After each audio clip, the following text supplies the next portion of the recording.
Value zone hyper mart ఇప్పుడు మన అమీర్పేట్ లో ఈ సెప్టెంబర్ 18న గొప్ప ప్రారంభం. అమరావతి నిర్మాణానికి సంబంధించి ఒక జైంట్ స్టెప్, అతి పెద్ద అడుగు ముందుకు పడింది. ఎందుకంటే ఇప్పటి వరకు అమరావతి నిర్మాణం అంటే మాస్టర్ ప్లాన్, లేఅవుట్లు, అలానే రిటర్నబుల్ ప్లాట్ల పంపిణీ ఇక్కడ వరకే పరిమితమైంది. ఇక ప్రభుత్వానికి సంబంధించినటువంటి కార్యాలయ భవనాల నిర్మాణ ప్రక్రియ పైన మాత్రమే ఫోకస్ కనబడింది. ఇప్పుడు ఏపీసీఆర్డీఏ రిలీజ్ చేసినటువంటి 2 ఆర్ఎఫ్పీలు ఆసక్తికరమైనటువంటి అంశాలుగా మారిపోయినాయి. ఎందుకంటే 2 లేఅవుట్లకు సంబంధించి అక్కడ పీపీపీ మోడల్లో, పబ్లిక్ ప్రైవేట్ పార్ట్నర్షిప్ మోడల్లో లేఅవుట్ డెవలప్మెంట్కి సంబంధించినటువంటి ఆర్ఎఫ్పీలు రిలీజ్ చేసినాయి. ఇందులో రాయపూడికి సంబంధించి అలానే పిచ్చుకన్ని వాళ్ళ పాలనకి సంబంధించినటువంటి 2 గ్రామాల్లో ఈ లేఅవుట్ డెవలప్మెంట్ అంశం ఉంది. దీనివల్ల కలిగేటువంటి ప్రయోజనం ఏంటో ఒకసారి విశ్లేషిద్దాం. అమరావతి మాస్టర్ ప్లాన్ గురించి అందరికీ తెలుసు, మనం కూడా పదే చెప్పుకున్నాం. ఈ మాస్టర్ ప్లాన్ అంతటిని కూడా జోన్స్గా విభజించి రాష్ట్ర ప్రభుత్వం గతంలోనే దీన్ని నోటిఫై చేసింది. ఇప్పుడు దీనికి సంబంధించినటువంటి ప్లాన్స్ అన్నిటినీ కూడా అంటే ఒక ఏకరూపత ఉండాలి అమరావతి నగరానికి సంబంధించి. పాశ్చాత్య దేశాల్లో ఎలా అయితే మహానగరాల నిర్మాణం జరిగిందో ఆ స్థాయిలో ఉండాలనేటువంటి ఆలోచన ఆంధ్రప్రదేశ్ ప్రభుత్వం చేసింది. దానికి అనుగుణంగానే వీటన్నిటినీ కూడా జోనల్ స్ట్రక్చర్స్గా విభజించింది. ఇక్కడ చూడండి, కలర్స్ వైజ్గా చూస్తే కనుక ఒక్కొక్కటి మనం residential structures, commercial structures, industrial structures, అలానే ఓపెన్ స్పేస్ అండ్ రిక్రియేషన్ అంటే పబ్లిక్ కోసం ఉపయోగించాం, అలానే ఇన్స్టిట్యూషనల్ ఫెసిలిటీస్, ఇన్ఫ్రాస్ట్రక్చర్ రిజర్వేషన్స్ అని చెప్పని కేటగరైజేషన్ చేసింది. వీటన్నిటిని కూడా ఇక్కడ ల్యాండ్స్ ఇచ్చినటువంటి వాళ్ళకి ఇచ్చేటువంటి భూముల విషయంలో కూడా ఒక యూనిఫామిటీ ఉండాలనేటువంటి ఆలోచన రాష్ట్ర ప్రభుత్వం చేసింది. సో అందులో భాగంగానే ఇప్పుడు ఆర్ఎఫ్బీలు రిలీజ్ చేసింది. దీనికి సంబంధించి ఏపీసీఆర్డీ రిలీజ్ చేసినటువంటి ఆర్ఎఫ్బీ చూద్దాం.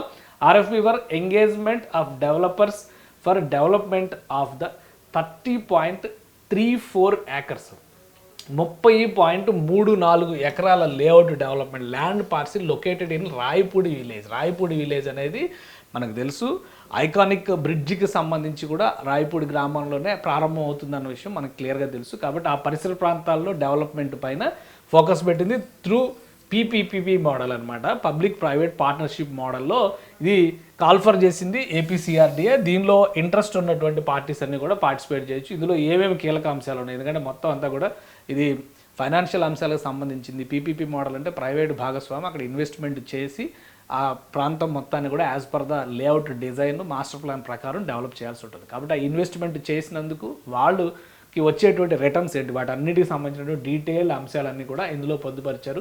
ఇన్స్ట్రక్షన్స్ టు బ్రిడ్డర్స్, అలానే general terms and conditions, eligibility and qualifications, change in ownership, proprietary data, cost of bidding, site visit, verification, ఇవన్నీ కూడా త్రూ ఏపీసీఆర్డీఏతో కోఆర్డినేట్ చేసుకుని చేయాల్సినటువంటి అంశాలు ఉంటాయి. సో ఆ డేటా మొత్తం కూడా ఇందులో పంపించింది. కానీ మనకు కావాల్సినటువంటి ఇన్ఫర్మేషన్ ఇందులో చూస్తే కనుక డిపార్ట్మెంట్ నేమ్ ఏపీసీఆర్డీఏ వస్తుంది, అథారిటీ కమిషనర్ ఏపీసీఆర్డీఏ కింద చేయాల్సినటువంటి పని. ఇది లింక్ టు ఏపీ ఈ ప్రొక్యూర్మెంట్ ప్రాసెస్లో తీసుకునేటువంటి ప్రాజెక్ట్ అవుతుంది. ఇక దీనిలో టెండర్ సబ్జెక్టు మనం చూస్తే కనుక name of assignment, the RFP for engagement of developers for development of 30.34 acres land parcel located in Rayapudi village Amaravati through PPP mode.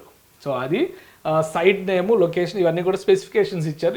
వాళ్ళకి డెవలపర్స్కి ఉపయోగపడేటువంటి అంశాలు. ఇక ఎలిజిబిలిటీ క్లాసెస్ కూడా ఇందులో పెట్టారు. ఆ ఎలిజిబిలిటీ ఉన్న వాళ్ళందరూ కూడా పార్టిసిపేట్ చేసేటువంటి అవకాశం ఉంటుంది. ఆన్లైన్ టెండరింగ్ ఉంటుంది. ఇక డ్యూరేషన్ ఆఫ్ ద అగ్రిమెంట్ వచ్చేసి 10 years అగ్రిమెంట్ ఇస్తారు, అంటే including the construction period from the appointed date దగ్గర నుంచి కూడా. అంటే కన్స్ట్రక్షన్ పీరియడ్ వచ్చేసి 3 years అవుతుంది. అంటే ఈ రోజు అపాయింటెడ్ డే కింద కనుక డిసైడ్ చేస్తే 3 ఏళ్ల వరకు నిర్మాణానికి ఉంటుంది. ఆ 3 ఏళ్ళు కాకుండా మరొక 7 ఏళ్ల పాటు వాళ్ళకి దీని నుంచి వచ్చేటువంటి రిటర్న్స్ అవన్నీ కూడా క్లెయిమ్ చేయడానికి అవకాశం ఉంటుంది. Defect liability period 5 years from the date of receipt of final completion of the certificate. అంటే ఫైనల్గా కంప్లీట్ చేసినాక ఆక్యుపెన్సీ సర్టిఫికేట్ ఇస్తారు కదా, అపార్ట్మెంట్లు కట్టి మనం కనుక డబ్బులు కట్టి కొనుక్కుంటే దానిలోకి వెళ్తానికి నివాస సర్టిఫికేట్ ఎలా ఇస్తారు, అలాగా కంప్లీషన్ సర్టిఫికేట్ ఒకటి ఏపీసీఆర్డీఏ ఎస్టిమేటెడ్ ప్రాజెక్ట్ కాస్ట్ అనేది డిస్కషన్స్ ద్వారా డిసైడ్ చేస్తారు. సో ఆ డిస్కషన్స్కి సంబంధించి కూడా bid validity 180 days from the date of bid submission, అలానే 50,000 rupees కట్టాల్సి ఉంటుంది. ఇక ప్రొసీజర్ అంతా కూడా మామూలు బిడ్స్ ఎట్లా ఉంటాయి వాటికి తగ్గట్టుగానే ఇదంతా కూడా వాళ్ళకి సంబంధించినటువంటి మ్యాటర్ అవుతుంది. కాబట్టి దీన్ని ఎవరైనా కానీ కంటెస్ట్ చేసేయచ్చు. కాంటాక్ట్ పర్సన్స్ డీటెయిల్స్ కూడా ఇక్కడ ఇచ్చారు. కాబట్టి మొత్తం వీళ్ళు తీసుకునేటువంటి ప్రాసెస్లో ఈ 30 acres ల్యాండ్ పార్సిల్ ఎక్కడ ఉంది దానికి సంబంధించినటువంటి డీటెయిల్స్ కూడా ఇందులో పొందుపరిచారు. డిస్క్లైమర్స్ అన్నీ క్లాజెస్ అన్నీ కూడా ఈ మ్యాటర్లోనే పొందుపరిచారు.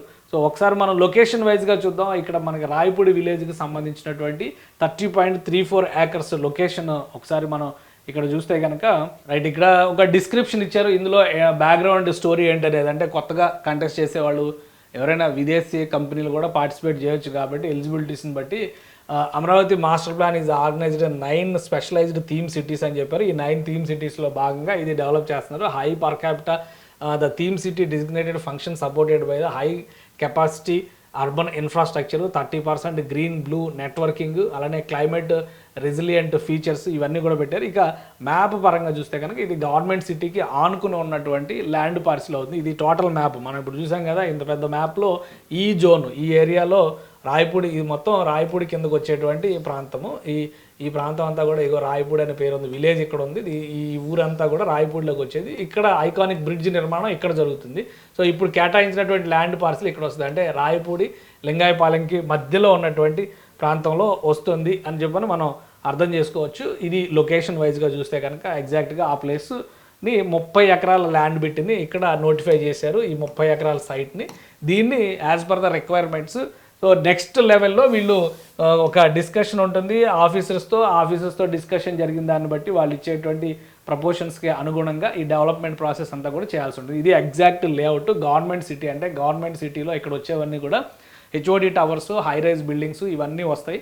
అలానే అసెంబ్లీ, ఆ చివరికి వచ్చేది ఇక్కడికి వచ్చేసరికి హైకోర్టు ఇవన్నీ వస్తాయి అన్నమాట. సో ఆ సమీపంలో ఉండేటువంటి లేఅవుటే ఫస్ట్ టాప్ ప్రయారిటీలో దీన్ని డెవలప్మెంట్ చేయాలని చెప్పని భావిస్తున్నారు. ఆల్రెడీ ఈ రోడ్స్కి సంబంధించి కూడా ఒక డిజైన్, ఇది సీడ్ యాక్సిస్ రోడ్డుని ఆనుకుని ఉన్నటువంటి ప్రదేశం. ఈ పెద్ద మ్యాప్లో చూస్తే ఇంకా క్లియర్ కనిపిస్తుంది. సీడ్ యాక్సిస్ రోడ్ అంటే ఇది మనకి కనిపిస్తుంది. ఇక్కడ దొండపాడు నుంచి మొదలయ్యి ఇక్కడ ఉండవల్లి దగ్గరకు వచ్చేటువంటి మార్గం అనమాట. ఇది నేషనల్ హైవే కనెక్ట్ అయ్యేటువంటి మార్గం. దీన్ని సీడ్ యాక్సిస్ రోడ్ అంటారు. ఇక్కడ ఈ కరెక్ట్గా ఈ ప్లేస్ ఇలా టర్న్ అవుతుంది కదా, ఈ టర్నింగ్ పాయింట్లో ఈ ప్లేస్ని 30 acres బిట్ కింద డెవలప్ చేయాలని చెప్పని డిసైడ్ చేశారు వీళ్ళు. సో ఆ బిట్టే ఇది అవుతుంది అనమాట. సో దీనిపైన పెద్ద ఫోకస్ పెట్టింది రాష్ట్ర ప్రభుత్వం, ఎందుకంటే ఇన్ఫ్రాస్ట్రక్చర్ డెవలప్మెంట్లో ప్రైవేట్ భాగస్వామ్యం ఇవ్వలేదని ఇప్పటివరకు అందరూ అన్నారు. కాబట్టి ప్రైవేట్ భాగస్వామ్యాన్ని కల్పిస్తూ తీసుకున్నటువంటి నిర్ణయం ఇది ఒక పార్ట్. ఇది S3 స్పెషల్ జోన్ కిందకు వస్తుంది అనమాట, యాజ్ పర్ జోనింగ్ రెగ్యులేషన్స్ అమరావతికి సంబంధించి. దీంతోపాటు ఇంకొక స్లైడ్ కూడా ఇచ్చారు. అది రెండవది ఏంటంటే పిచ్చుకలవానిపాలెంకి సంబంధించినటువంటి ప్లేస్. ఇది పిచ్చుకలవానిపాలెం విలేజ్ కూడా దీనిలోనే ఉంది. దీనికి సంబంధించినటువంటి లొకేషన్ ఏంటి, దీని స్పెసిఫికేషన్ ఏంటో కూడా మనం చూద్దాం. ఇది 7.935 acres, అంటే 7 ఎకరాల భూమి వస్తుంది. ఇంకొక స్పెషాలిటీ అంటే ఈ పిచ్చుకలవానిపాలెం గ్రామం వచ్చేది స్పోర్ట్స్ సిటీ, అంటే 9 థీమ్ సిటీస్ని డిజిగ్నేట్ చేశారు కదా, అందులో క్రీడానగరంలో వస్తుంది ఈ ప్లేస్. క్రీడానగరంలో ఇన్ఫ్రాస్ట్రక్చర్ డెవలప్మెంట్ పైన కూడా ఫోకస్ చేసింది. అంటే ఆల్రెడీ మాస్టర్ ప్లాన్ ప్రకారం ఉన్నటువంటి క్రీడానగరంతో పాటు అదనంగా 2500 ఎకరాల భూమిని సమీకరించి అక్కడ పెద్ద స్టేడియం, క్రికెట్ స్టేడియము, మరికొన్ని క్రీడా సదుపాయాలను కల్పించాలని రాష్ట్ర ప్రభుత్వం భావిస్తుంది. కాబట్టి ఇక్కడున్న క్రీడా సిటీలో ఏం చేయబోతున్నారు అనేటువంటి ఒక డౌట్ ఉంది. కాబట్టి అక్కడ ఇన్ఫ్రాస్ట్రక్చర్ మొదలు పెడుతుందంటే ఇది కొంచెం ఆసక్తి రేకెత్తించేటువంటి అంశంగానే మనం చూడాల్సి ఉంటుంది. సో దీనికి సంబంధించి కూడా రిలీజ్ చేశారు. సో టర్మ్స్ అండ్ కండిషన్స్ ఇవన్నీ కూడా యాజ్ యూజువల్ సేమ్ ఉంటాయి ఆల్మోస్ట్గా, కాకపోతే ఈ స్పెసిఫికేషన్స్ ఒకసారి మనం చూడాల్సి ఉంటుంది.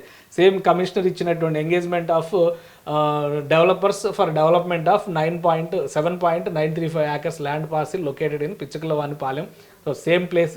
అలానే దీన్ని డిజిగ్నేటెడ్ దీనిలో చూస్తే కనుక మనం ఈ లొకేషన్ వైజ్గా కూడా same bits, same terms and conditions అన్నీ కూడా అవే అప్లై అవుతుంది. ఇది మాత్రం స్పోర్ట్స్ సిటీలో భాగంగా స్పెషల్ జోన్ కిందకు వచ్చినప్పుడు కూడా ఇది స్పోర్ట్స్ సిటీలో భాగంగా వచ్చేటువంటి ఏరియా అవుతుంది. సో ఇది ఎక్కడ వస్తుంది, లొకేషన్ పరంగా ఇది ఎక్కడ వస్తుంది అది కూడా మ్యాప్లో సూచించారు. దీనికి అనుగుణంగా ఇక్కడ డెవలప్మెంట్, ఇది చిన్న సైజు పెద్ద సైజు రెండు కూడా మనం పరిశీలన చూస్తే ఒకటేమో 30 ఎకరాల ల్యాండ్ బిట్ అవుతుంది, ఇంకోటి కేవలం 7 ఎకరాల ల్యాండ్ బిట్ అవుతుంది. కాబట్టి దీని డెవలప్మెంట్ ఎలా ఉండాలి అనేది ఇక్కడ మీరు అడ్రస్ చూస్తే కనుక లొకేషన్ క్లియర్గా ఉంది. GPS కోఆర్డినేట్స్ నంబర్స్ ఇచ్చారు. పిచ్చుకలవానిపాలెం విలేజ్ స్పోర్ట్స్ సిటీలో వస్తుంది, అమరావతి స్పోర్ట్స్ సిటీలో ఇది వస్తుందన్నమాట.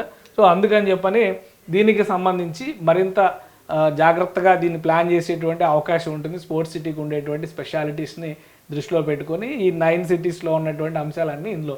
సో ఇక్కడ మనం ఒకసారి చూస్తే కనుక ఇది ఆల్మోస్ట్ ఎండ్ పాయింట్ కింద కనిపిస్తుంది పిచ్చుకలవానిపాలెం గ్రామం. ఇక్కడ ల్యాండ్ ఎక్విజిషన్ మీరు ఒకసారి ఇది గమనించి చూస్తే, ఇక్కడ మ్యాప్ని కనుక గమనించి చూస్తే ఈ బిట్, ఈ ఏరియా, ఈ ఏరియాని స్పోర్ట్స్ సిటీగా, ఇదంతా కూడా ఈ ఏరియా మొత్తాన్ని కూడా స్పోర్ట్స్ సిటీగా డిజిగ్నేట్ చేశారు. ఇంకా చెప్పాలంటే క్లియర్గా ఈ ఏరియా మొత్తాన్ని ఇట్లాగా స్పోర్ట్స్ సిటీ కింద డిజిగ్నేట్ చేశారు. ఆల్మోస్ట్ ఇక్కడ ఒక 4000 ఎకరాల వరకు ల్యాండ్ని స్పోర్ట్స్ సిటీ కోసం ఉంచారని చెప్తున్నారు. సో పిచ్చుకల వారిని పాలెం అనేటువంటి ఏరియా ఇక్కడ వస్తుంది, దొండపాటికి ఇటు సైడ్కి వస్తుంది అనమాట. సో ఈ ప్లేస్ పైన ఇప్పుడు గవర్నమెంట్ ఇచ్చినటువంటి ఆర్ఎఫ్పి రిక్వెస్ట్లో ఇది చాలా క్లియర్గా పెట్టారు. ఇది 7.93 ఎకరాలు వచ్చేటువంటి భూమి. సో ఎగ్జాక్ట్గా లొకేషన్స్ని చూస్తే ఇది కూడా seed axis road opening point, beginning point దగ్గర వచ్చేటువంటి ఏరియా అనమాట. సో దీన్ని డెవలప్ చేయాలనేటువంటి ప్రతిపాదనని చేస్తూ రాష్ట్ర ప్రభుత్వం ఇది ఇచ్చింది. ఈ designations as per the zoning plan ఇవన్నీ కూడా రూల్స్ అన్నీ కూడా సేమ్ ఉన్నాయి రెండింటికి కూడా. ఇక బిడ్డింగ్ డాక్యుమెంట్స్ ఇవన్నీ సబ్మిట్ చేసి ఇంట్రెస్టెడ్ పార్టీస్ ఉంటే కనుక వాళ్ళకి ఏమన్నా క్లారిఫికేషన్స్ కావాలన్నా, అనుమానాలు నివృత్తి కావాలన్నా కానీ డైరెక్ట్ మీటింగ్స్ కానీ జూమ్ కాల్ మీటింగ్స్ ద్వారా కానీ అటెండ్ అయ్యి సిఆర్డీఏ అధికారులు క్లారిటీ ఇస్తారు. సో ఫైనల్ టెండరింగ్ ప్రాసెస్ అయిన తర్వాత ప్రైవేట్ పార్ట్నర్ని ఎంపిక చేసిన తర్వాత ల్యాండ్ హ్యాండ్ ఓవర్ చేస్తారు. వాళ్ళకి ఇచ్చినటువంటి డెవలప్మెంట్ పీరియడ్ 3 years, 3 ఏళ్లలో ఈ ప్రాజెక్ట్ మొత్తాన్ని కూడా డెవలప్ చేయాల్సి ఉంటుంది. ఇదే తరహాలో ఈ ప్రాంతంలో అంటే అమరావతిలో పెట్టినటువంటి జోనల్ సిస్టంలో ప్రైవేటు భాగస్వాములతో ఎక్కడెక్కడ డెవలప్మెంట్కి అవకాశం ఉంటుందో అక్కడ అవకాశం కల్పించాలని చెప్పని రాష్ట్ర ప్రభుత్వం డిసైడ్ అయింది. అమరావతి వేగంగా అభివృద్ధి చెందాలంటే ఒకవైపు నుంచి వరల్డ్ బ్యాంక్ నిధులు, ఏషియన్ డెవలప్మెంట్ బ్యాంక్ నిధులు, కేంద్ర ప్రభుత్వం ఇచ్చేటువంటి నిధులు, వాటితో పాటు రాష్ట్ర ప్రభుత్వం వెచ్చించేటువంటి నిధులు, మౌలిక సదుపాయాల కల్పన అనేది ఖచ్చితంగా రాష్ట్ర ప్రభుత్వ బాధ్యతగా ఉంటుంది. కాబట్టి ఏపీసీఆర్డీఏ, అమరావతి డెవలప్మెంట్ కార్పొరేషన్ సమిష్టిగా ఈ పని చేయాల్సి ఉంటుంది. వాటితో పాటు ప్రైవేటు భాగస్వాముల్ని తీసుకురావడం ద్వారా అక్కడ ఇన్ఫ్రాస్ట్రక్చర్ డెవలప్మెంట్ పైన కూడా రాష్ట్ర ప్రభుత్వం ఫోకస్ పెట్టింది. సో ఇప్పుడు స్థలాలు కేటాయించినటువంటి సంస్థలు, 5 star హోటల్స్, బ్యాంకులు, వివిధ విద్యారంగానికి చెందినటువంటి సంస్థలు ఇవన్నీ కూడా పనులు ప్రారంభించి అక్కడ యాక్టివిటీ మొదలుపెట్టాయి. అదే తరహాలో ప్రైవేటు భాగస్వాములకి డెవలప్మెంట్ బాధ్యతలను అప్పగించడం ద్వారా ఇన్ఫ్రాస్ట్రక్చర్ డెవలప్మెంట్లో చాలా వేగం పెరుగుతుందని చెప్పి రాష్ట్ర ప్రభుత్వం భావిస్తుంది. సో ఫస్ట్ ఫేజ్ కింద ఈ 2 RFPలు రిలీజ్ చేసినట్టుగా భావించవచ్చు. ఇంకా మరికొన్ని వచ్చేటువంటి అవకాశాలు అయితే కనిపిస్తున్నాయి. సుమన్ టీవీలో మీ పర్సనల్ అండ్ బిజినెస్ ప్రమోషన్స్ కోసం కింది నెంబర్కి కాంటాక్ట్ చేయండి.